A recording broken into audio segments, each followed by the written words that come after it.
Hello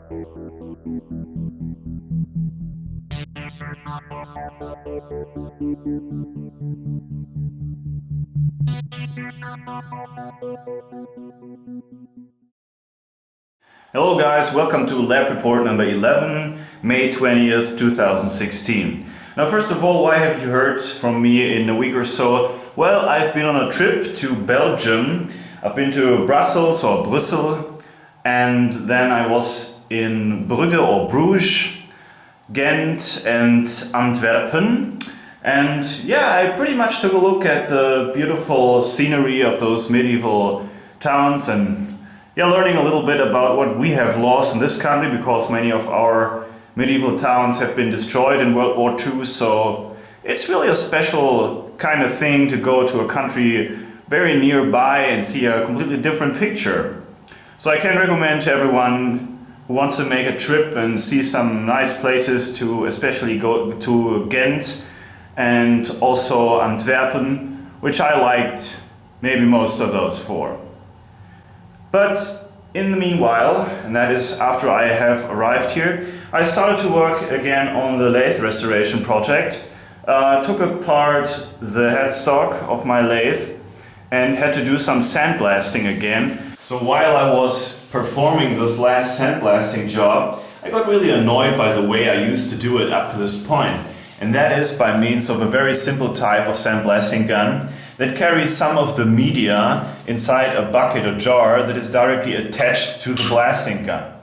And the problem with this method is that you basically lose the media after the first use, because this stuff will simply end up on the floor around you and you basically have to throw it away, while it can theoretically be reused. And that is why I decided to finally make the step to build a blasting cabinet after all. And what I'm trying to do here is to reuse this stainless steel enclosure of an old dishwasher that I tore down a couple of months ago as the base for the cabinet. And what I have done so far is to, of course, make a teardown, clean this thing up and cut some holes into the tank. And I built a base made from ordinary construction wood that also holds this basin here in the form of an upside down pyramid that is made from the steel sheets that also came with the dishwasher. It's not yet completed, as you can see, but I guess you get the idea. And of course you put the tank on top of it, you screw it to the wooden frame, then everything has to be fitted with some glue and so on to make it airtight, and some of the holes will then be covered by the wooden parts that also came with the dishwasher. We will then cut a hole inside the top and insert this glass piece here, which was salvaged from a scanner unit, so that we have a window through which we can look inside the cabinet. There will be another piece of wood in front here where we will then cut through large circular holes where a pair of sandblasting gloves will be attached. Here on the left hand side will be a door that can be opened and closed in order to take out and put in workpieces. And of course I could use the old gun in conjunction with the cabinet. I mean, I could sandblast a workpiece, then the jar would empty and the media would collect inside the basin. I could then theoretically refill the bucket. But that's not really the idea of a blasting cabinet. What you want to have is a sandblasting gun that automatically picks up the media that you have used before and recycle them basically automatically through the cabinet. And for that I bought two different kind of cheapos here, two different sandblasting guns. And I also made this video so that you guys could give me your opinion on these guns. And maybe some of you have some extended knowledge, some experience with sandblasting cabinets, and can give me a couple of good ideas as long as the build is not yet completed. I will be working on this for a couple of days, and there is still a lot of room for improvement and adjustment to my original plan, I guess. So I bought both of these guns just yesterday, and I only had the time so far to put them through a very basic performance test. in which I checked, of course, if they can do proper sandblasting, and they're doing alright. But I had a special focus on the pickup mechanism because I read a lot of complaints on the internet about the pickup mechanisms of these cheap guns and cheap cabinets. And the first of the two models really was cheap, by the way. I paid only 15 euros for that. And it has a rather large nozzle, and these are replaceable parts because of the abrasive nature of the media. And this large nozzle is attached to the gun, similar to what you know from paint guns. Okay, the pickup mechanism is built on this large tube here, which, as far as I understand, is to be put inside the media vertically, while this has to be in the air. And it, at least in this way, it worked well in my test. The other gun costs about 20 to 25 euros.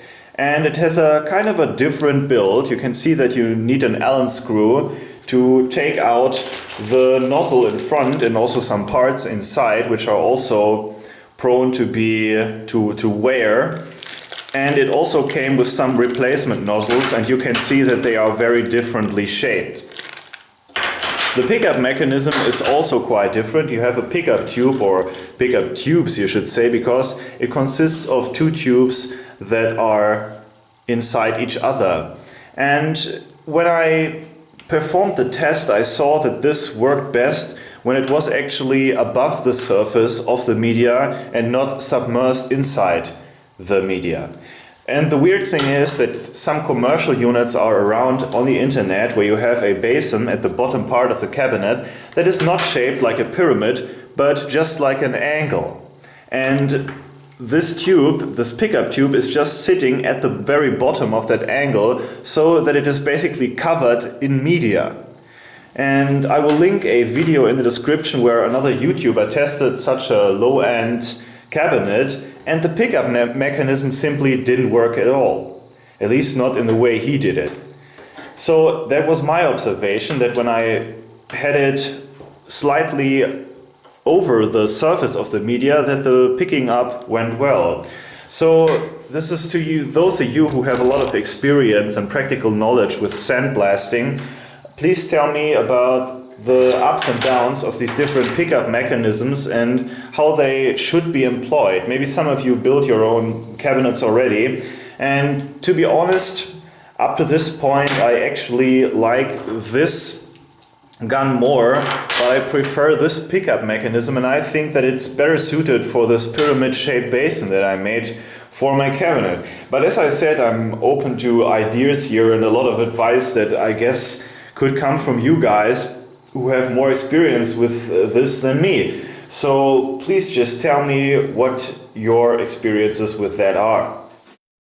And similar to the guns, I also couldn't decide yet on which gloves to use for my cabinet, and so I bought two of them as well. And by the way, I do not plan to keep all this stuff. I will basically send half of that back to the retailer and only keep what works best. These gloves are very differently shaped. These ones are much shorter, but the material is thicker, and the sleeves, or however you call this, are wider, which I guess is better because I'm planning to attach them, you know, like airtightly to the holes in the front of the cabinet.